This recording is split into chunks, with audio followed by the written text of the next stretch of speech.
Hey ODs on Finance community, this is Dr. Aaron Neufeld. I'm the co-founder and host of this video and podcast series. Today we're going to be talking about owner-occupied real estate. I'm going to break this video into three different parts. First, I'm going to go over the basics of owner-occupied real estate. I'm going to talk about pros and cons and how to approach it. Next, I'm going to talk about my personal experience with owner-occupied real estate and how I bought the building that my practice resides in. And then the third part is going to be an interview with Dr. Bryan. And Dr. Bryan's got a little bit of a different story than me. He actually purchased a parcel of land and built the building that his practice now resides in on that parcel. So he's going to give us some good insights on that. A couple quick announcements before we get started. First thing, our book, The Optometrist Guide to Financial Freedom, is set to release on November 1st. It's available in three forms: paperback, Kindle, and audiobook. So be on the lookout for that. We're going to send out announcements periodically. Next, we have partnered with Earnest to give you the best refi rates. The link is available in the announcements section of the Facebook group, so check that out if you're looking to refi. Also, we are working with SoFi to also get a partner link with them, so be on the lookout for that. And finally, make sure to check out odsonfinance.com. Take a look at the articles and the past videos we posted. Also follow us on Instagram at odsonfinance. Okay, so first of all, what does owner-occupied real estate means? Well, basically, it just means that you have bought the building or the land that your practice resides on. As simple as that. And so there's pros and cons to owner-occupied real estate.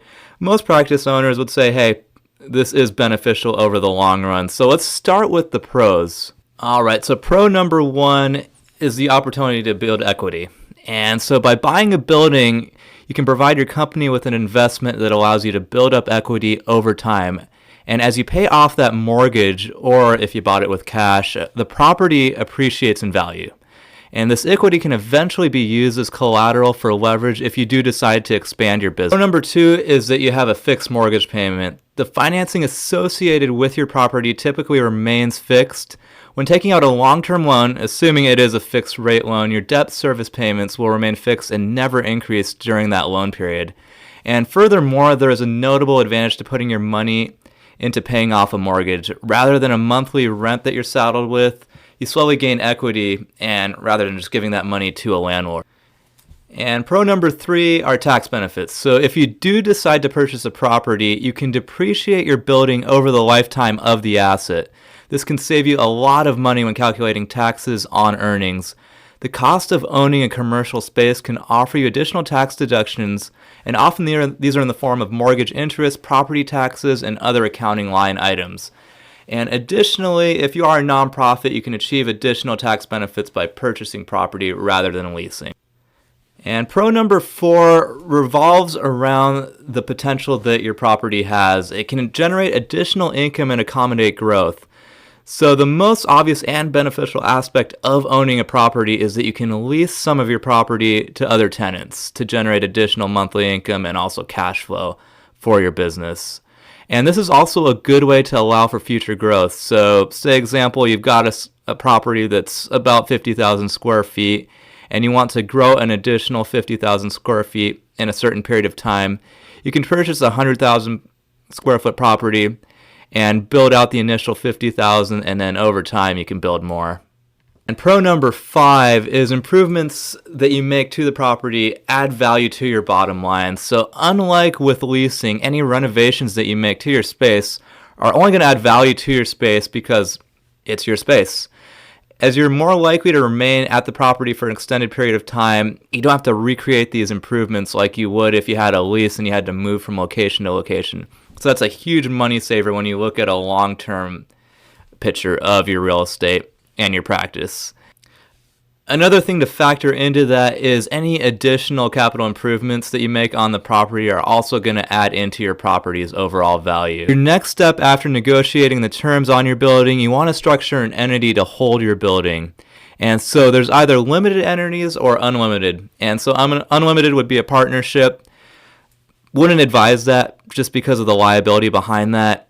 LLCs and corporations are the best way to go and what most people end up doing, but that is something that you need to consider.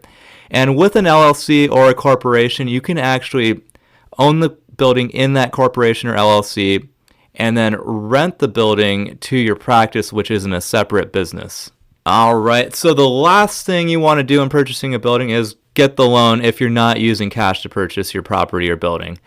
And there's 4 stipulations that banks normally want to look for when you're trying to get a loan. So first stipulation is loan to value ratio that does not exceed 80%. The second one is a debt service coverage ratio of at least 1.2 times. And the third one is a history of the business's profitable operating performance, which is something that you show if you're already occupying the building with your previous P&L statements. And finally is a business's stable and recurring cash flow, which once again is shown through different tax forms. So that's a basic overview of owner-occupied real estate, just to give you a primer on the topic. Next, what we're going to do is be talking with Dr. Adam Bryan about his experience with owner-occupied real estate. Before we jump into that, I wanted to share just a little bit about my experience with it.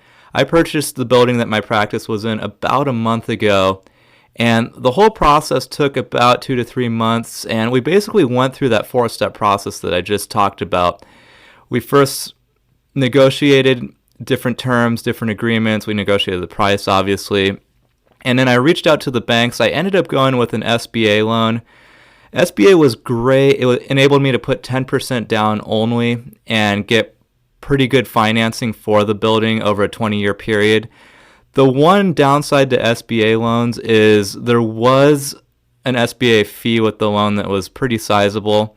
Additionally, there was a bunch of bank fees that revolved around environmental inspections and different building inspections, which cost a few $1,000s. So money you can't really get back, but at the same time, it's just something that you got to do. There are 3 main reasons why I decided to purchase the building that our practice is in when the opportunity was presented to me. The first reason was just to get away from the crazy rents that we were experiencing around this area. There's no rent control in Los Altos where my practice is. We've had businesses that have gone out of business because their rent has been doubled or tripled after the lease is up. And so when I saw the opportunity to buy, realized that that was the way to go. The second reason we bought was because of tax implications that I mentioned previously. A lot of tax advantages to owning your building. And the third reason I bought the building was a kind of a 2-pronged approach to longevity.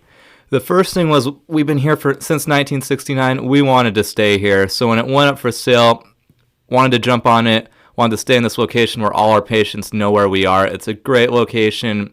It's got everything we need. I mean, we've been here so long that everything is kind of oriented to fit our needs. And the second reason stemming off of that is for future retirement. This area has seen mass appreciation, and we don't expect that to change. I mean, it might slow down, but still, this building will appreciate. And in the future, there's 3 different options that I can possibly do with this building. The first option is I can sell the practice, continually rent out the building, have a solid monthly cash flow from that rent. The other thing I can do is sell the building after it depreciates over a period of time when I'm done with optometry and want to move out of this place. And then the third option, which is something that also is of consideration, is to redevelop this land. A lot of these office buildings around me have sold and redeveloped into condos since the Bay Area is so saturated and needs more living space. And that means top dollar for redevelopment of either a condo or some sort of residential building in place of where the building is now. Enough about me talking about my experiences with owner-occupied real estate. Let's go ahead and jump into the interview with Dr. Adam Bryan and see what he has to say regarding his experiences with owner-occupied real estate. All right. Yeah, so if you can just give me a quick overview of your practice, when you first started, where you're located, how many staff members you have, different things like that. Yeah, sure. So our practice is called Carolina Family Vision. We're in Holly Springs, North Carolina, which is a suburb of Raleigh, a couple hours from the beach, a couple hours from the mountains. And we started in 2009. Actually, October 14th will be our 10-year anniversary, so we're pretty excited about that. Thank you. My wife and I started it together. She and I both graduated SCO in 2005 and worked for a few other places for a few years while we got this ready to go, and opened in 2009. And moved into our current space in December of 2015. So we're coming up on, or 14, excuse me. So we're coming up on 5 years in our the building that we built. Okay, great, great. And how big is your practice? How many patients are you seeing? Revenue, So yeah, whatever you want to say about it. Yeah. sure, no, that's fine. So the whole time we've worked here, the two of us have alternated days work seeing patients. So we are basically one full-time equivalent between the two of us. And then for the last year and a half, almost 2 years, we've had an associate who has worked between 1 and 3 or 4 days a week. Right now, she's been pretty consistent on 3 days a week. We probably see between the each person probably sees somewhere between 18 and 24 comprehensive visits per day with various medical follow-ups and problem-based visits and contact lens follow-ups sprinkled throughout the day. So we get, multiply that by about 5 for the two of us, and then by 3 for her. So, whatever that number works out to be, somewhere probably in the 150 exam per week range. Okay. And we have somewhere around 11 full-time employees, I believe, 3 opticians, 3 front desk, 4 techs, and an office manager. Okay, good size then, yeah.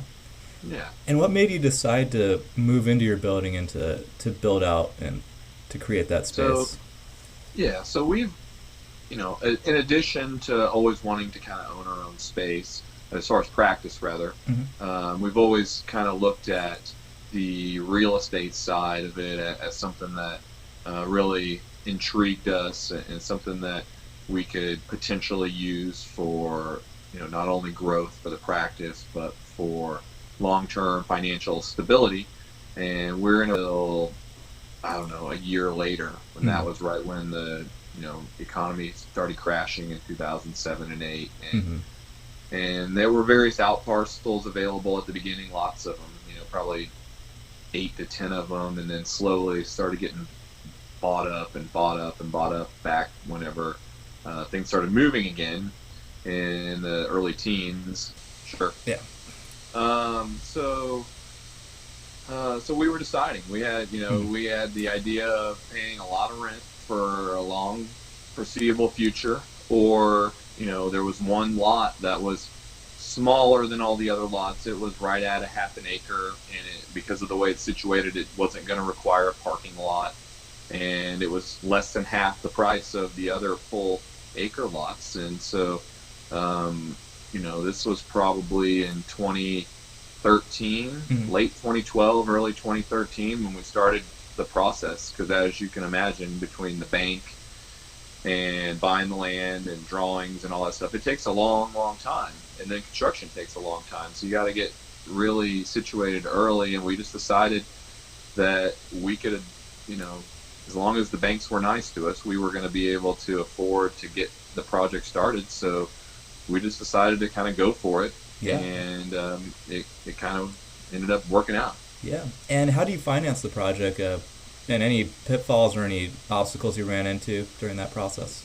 Well, yeah, obviously everybody that has ever tried to borrow money from a bank it's not always the easiest thing in the world to do, especially for anything other than your personal residence. They seem to want to throw money at you for that, but for everything else, you got to jump through hoop after hoop after hoop. So we could not afford to just use one of the local regional banks that we were doing business with. They wanted somewhere between 20 and 30% down on the project, and when you start to get into the 7-figure range, that's a lot of money to just come up with. And usually your money comes first, so you don't, they don't give you a dime until you've already put your whole down payment in. And so we got with the bankers, people we had already been doing business with, and got hooked up with the SBA loan with the bank. So the bank and the SBA kind of tag teamed it, and that helped a lot. It reduced our down payment to 10%, and it fixed the note. It fixed what the bank could charge us for um, the rates, Mm-hmm. and then it fixed what the SBA was going to charge us. And so the 20-year note, the banks want it to be shorter. They want Mm-hmm. it to adjust up with interest rates, likely going up. But they fixed it for at least 10 years for the bank, and then it could redo. But it was a 20-year note, so it worked out really well.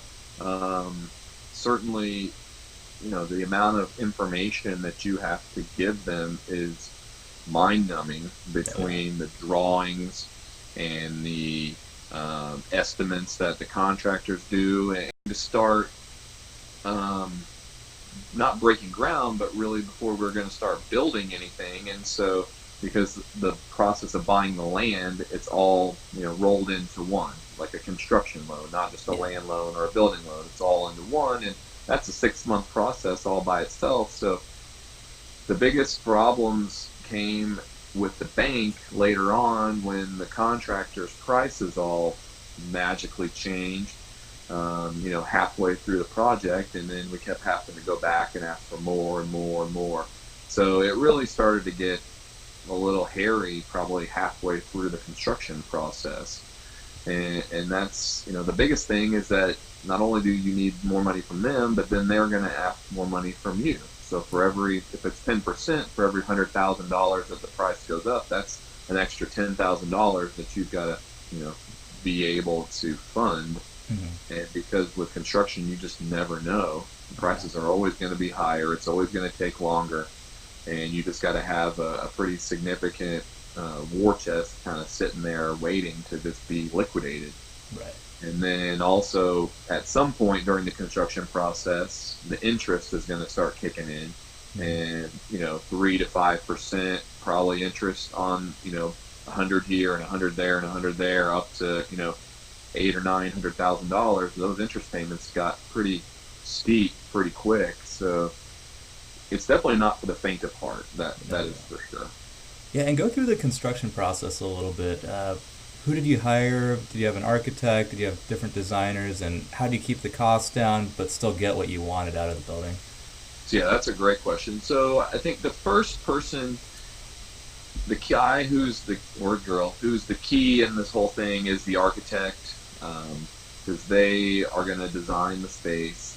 You're going to tell them what you want. They're going to come up with all the drawings. They're going to be the ones interacting with the town. And so you need to have all of that before you go and buy the land, because the bank isn't just going to give you, a couple $100,000 to buy this piece of land if you don't have a plan for what's going to happen on there. Mm-hmm. And so you have to have the architect first, and then they hire a lot of the engineers that do the specific drawings. So you don't have to worry about that. But once you get your real drawings, that's when you go and you start doing estimates with contractors. And not just regular contractors. They got to be, commercial people who you trust, and who have done buildings in your area that you can look at. And we made probably the most cardinal mistake in that we really liked the contractor who built out our initial rental space. Mm-hmm. And we trusted him. He did a really good job, and we weren't worried about his competence, but we had never really worked with him directly on something, 7 figures, and so we did ourselves a major disservice by not bidding it out. Mm-hmm. Whether it ends up costing us more money, that is something we'll never know, but it definitely, we didn't do ourselves the due diligence that we should have. So I would absolutely have your architect get 3 or 4 bids from people and have them bid against each other, and try to find a way to save some money. But you also, it's going to be your new home for, who knows, 5, 10, 15, 20, 25 years. And so you want it to be everything that you want it to be, and you're financing it. So well, what's the big deal? But then paying interest for 20 years on this extra $10,000, it's a balancing act. It certainly is. And you just have to, you don't want to be sorry that you didn't, build this extra little space or do this extra thing, because it's very difficult once it's cemented in, and and stud it in. You can't do anything about it without, going back to the town and all that. So make it what you want, but just be sure that you can afford it. Yeah. And we also worked with, we hired Barbara Wright. She's, well-known optometry kind of interior designer. Has done lots of really nice, famous eye care offices. And she did a great job designing the inside of ours in combination with her. And my wife is really good at interior design too. So they worked together and came up with a pretty good layout that now, even 5 years in and probably near double the business that we were doing then, still have plenty of space. Cool. And that was actually my next question. Now that you've been there for about 5 years, are there any things that you would have done in terms of building the place up anything that you would change? The only thing that that you don't think about, or that you should think more about, is storage space, because you accumulate all this stuff that, when you're decorating for Christmas or Halloween or Thanksgiving or March Madness or whatever you're doing, you've got all this stuff, and you don't really think about putting all these extra closets and storage rooms. And so storage space is probably the number one most overlooked aspect of construction. We did have a storage room that got turned into our lens edging lab, so I guess we grew into that, which is a good thing for sure. But yeah, to the point, we have mostly 2 doctors going at once, and 4 or 5 is generally enough for them. So we've got plenty of that kind of space. But yeah, like storage, I think, is probably the only thing that I would try to find a way to get some more of. Yeah. And just kind of a general question, what are 3 benefits of owning your building? What do you think are the top 3? I know if you read articles, there's 10, 20 different benefits of owning real estate. But so there's obviously a lot, and you can, and I'm probably gonna roll 3 or 4 of them into one. And to get 20, you got to really be very picky and choosy. But I would say the number one most important thing is that you're using pre-tax business money to pay you rent, which then you turn into paying the mortgage. So you're basically using pre-tax money to build your personal equity in this building. And so I think that's the most important thing, because if you're renting at the local mall or anywhere else, then that money is just drifting off into space. It's going into the landlord's pocket. In this case, you're actually using that money to build your own personal financial security and wealth down the road. The next one would be, for the practice itself, is security and stability. You don't have to worry about the rent increasing. You don't have to worry about some smelly restaurant moving into the space next to you. You don't have to worry about moving in 5 months. And so you've got the security to know that you're going to be in one space for a long period of time, and that really helps you, I think, as a practice owner, to plan long term. And then the third thing, back to kind of the finance thing, is kind of the double benefit of the appreciation in the building. So certainly, unless you're in the slums or in a Rust Belt place where everybody's moving out of town, if you're in a good location, then commercial real estate appreciates like crazy. Oh, yeah. And then on top of that, the cash flow from the rent. So once you get the building paid off, or even if your mortgage payment is less than what you're collecting in rent, it's just extra money that you're bringing in on a monthly basis. And so I think realizing that, plus you also have some pretty good tax benefits with the way the new laws are written. It's really a no-brainer as far as the financial side of it. And how much retirement emphasis are you putting on the building? You hear from some ODs where that's basically the retirement is. It's certainly something I factor into my net worth, or, and that sort of thing. But I have no intention of selling this building anytime in the foreseeable future. So I don't really worry about how much the building is worth because I plan on just owning it. Mm-hmm. What I really care about is the cash flow from the rent, mm-hmm. and what that's going to allow my family and I to do, once the building is paid off. So we refinanced it to get it out of the SBA because the SBA, as nice as they are to help people like myself out, it's a very expensive loan, and the fees and the interest rates were significant, and so was the local banks too, and we were able to refinance it from that 20-year note down to a 10-year fixed note with another local bank about 2 years ago, and so we now have 8 years to go on the building. I mean, it more than doubled the payment, but again, we're getting out of debt here, and so after 8 more years, then we get to keep it all.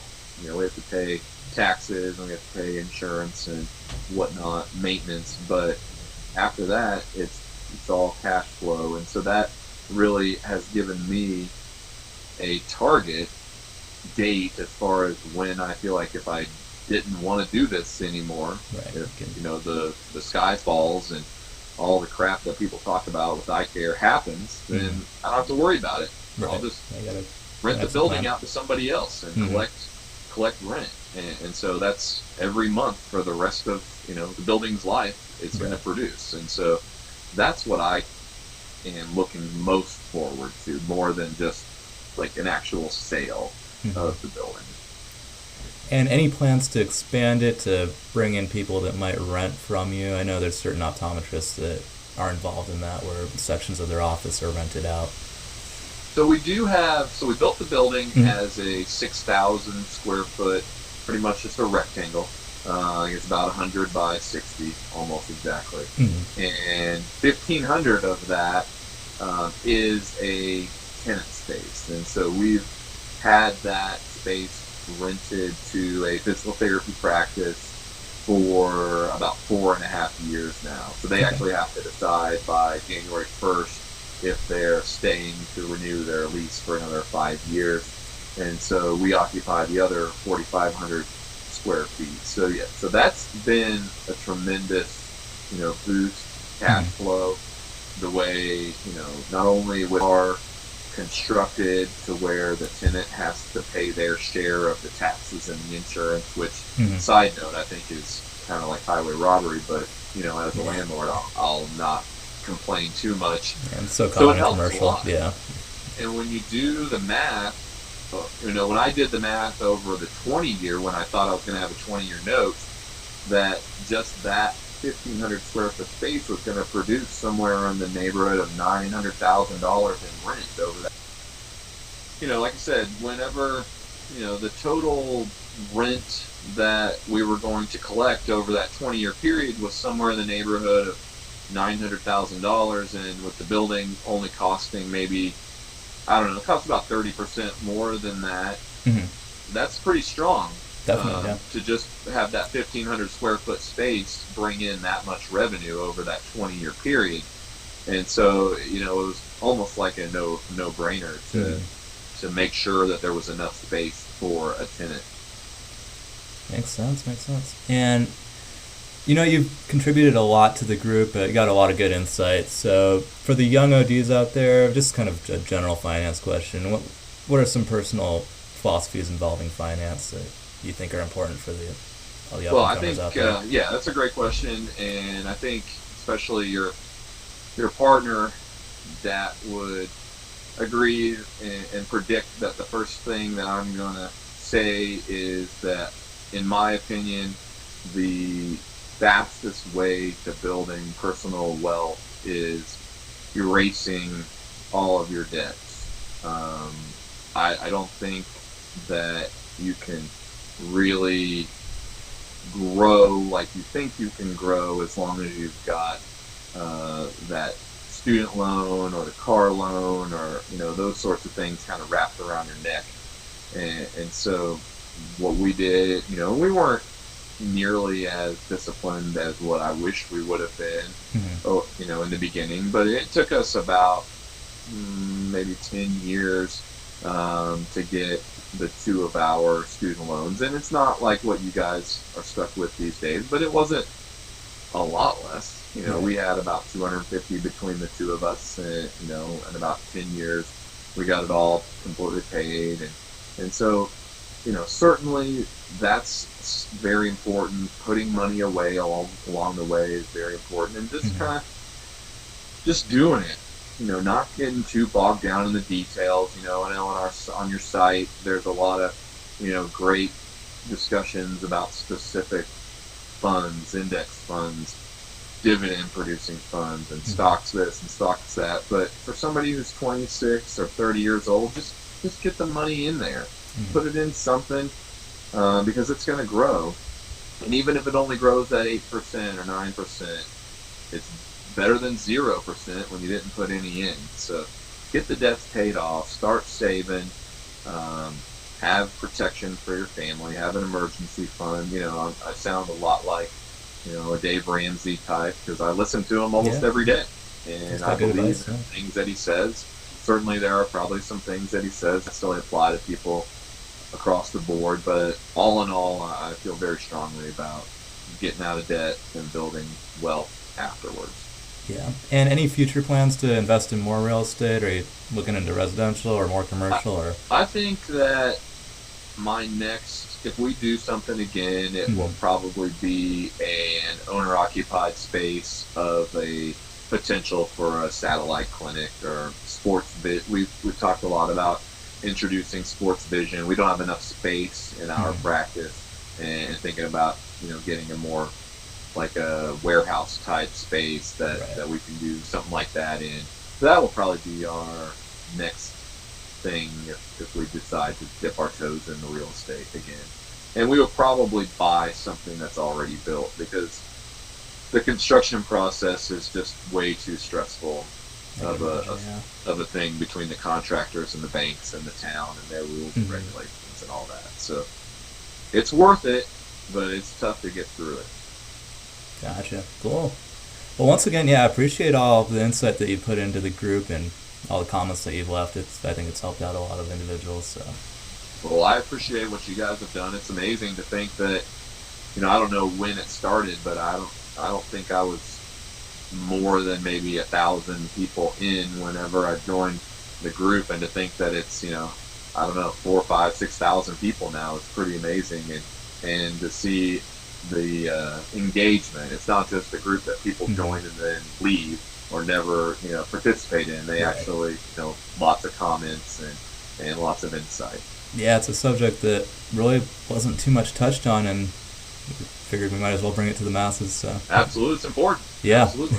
Yeah, it keeps our profession going. So for sure. All right, well, appreciate it again. I know it's a little late there, so thanks for staying up. No, it's all good, man. I appreciate you including me in this, and anytime you need some help, just let me know. Sounds good. All right, have a good night, and we'll see you on the group. All right, good night.